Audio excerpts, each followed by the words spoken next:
Hello learners of all ages, my name is Mr. Montgomery. I teach 4th and 5th grade math, and today we're going to be learning about adding and subtracting fractions with denominators of 10 and 100, or tenths and 100s.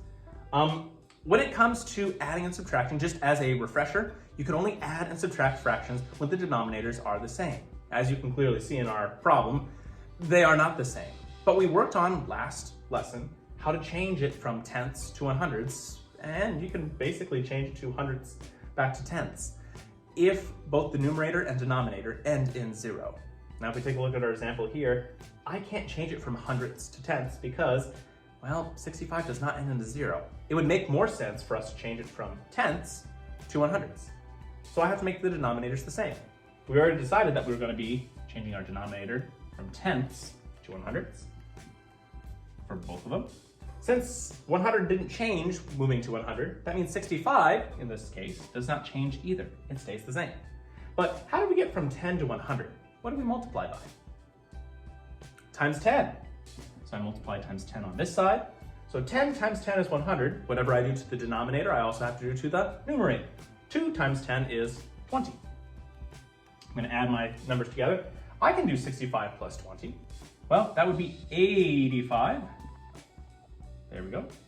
And 100 and 100, well, since they're both the same denominator, remember, I don't change the denominator when I add. So my answer should be 85 hundredths. And the same thing works with subtraction. Again, I can't add or subtract fractions unless the denominators are the same. I look at my first one. Well, I can't change this to a tenth because, well, it doesn't end in a 0 in the numerator spot. It would get a little bit messy. So I go for my second number, 3/10. I can change that to hundredths. So, changing both the denominators to 100. Did anything change going from 100 to 100? Not this time. So 85 stays the same, going from 85. Now, going from 10 to 100, something changed. We multiplied by 10. So whatever I do to the denominator, I also have to do to the numerator. 3 times 10 is 30. And I'm going to be subtracting my two numbers. So I'll have 85 minus 30. Well, 5 minus 0 is 5, and 8 minus 3 is 5 as well. So it should be 55 hundredths. All right, my 4th grade friends, if we take a look at page 201 in our workbook, we're going to be doing practice problems number 1 and number 14. The directions say solve.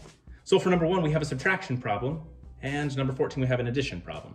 For number 1, we're probably going to have to change our 6/10 to 100ths to make it a little bit easier to subtract. And same thing goes for number 14. We're changing our 4/10 to something over 100. Makes it a little bit easier to add. If you have any questions on how to add and subtract fractions with denominators of 10 and 100, let me know when you come to class tomorrow.